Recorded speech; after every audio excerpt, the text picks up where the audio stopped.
प्राचीन अलमारी की प्रेतात्मा बहुत समय पहले एक छोटे से गांव में एक प्राचीन हवेली थी। उस हवेली में एक बेहद पुरानी अलमारी थी जो हवेली के मालिकों के लिए भी एक रहस्य थी। हवेली के बूढ़े मालिक ने बताया था कि वह अलमारी पीढ़ियों से उनके परिवार में थी, लेकिन उसमें से हमेशा एक अजीब सी ध्वनि आती थी। लोगों का कहना था कि उस अलमारी में प्रेतात्मा का वास था।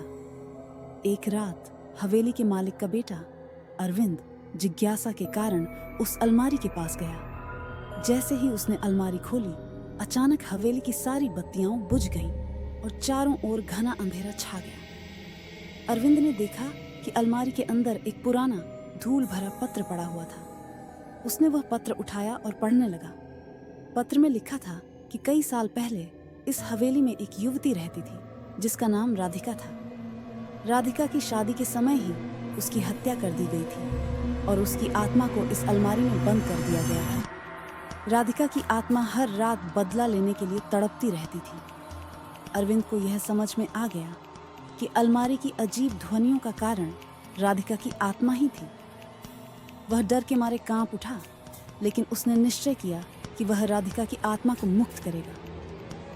अरविंद ने उस पत्र में दिए गए निर्देशों का पालन करते हुए एक विशेष पूजा की। पूजा के अंत में राधिका की आत्मा प्रकट हुई और उसने अरविंद का धन्यवाद किया। अब वह मुक्त हो चुकी थी और हवेली में शांति स्थापित हो गई थी। इस घटना के बाद हवेली के मालिक और उसका परिवार अब बिना किसी डर के वहां रहने लगे। लेकिन उस पुरानी अलमारी की कहानी आज भी गांव में बच्चों को डराने के लिए सुनाई जाती है।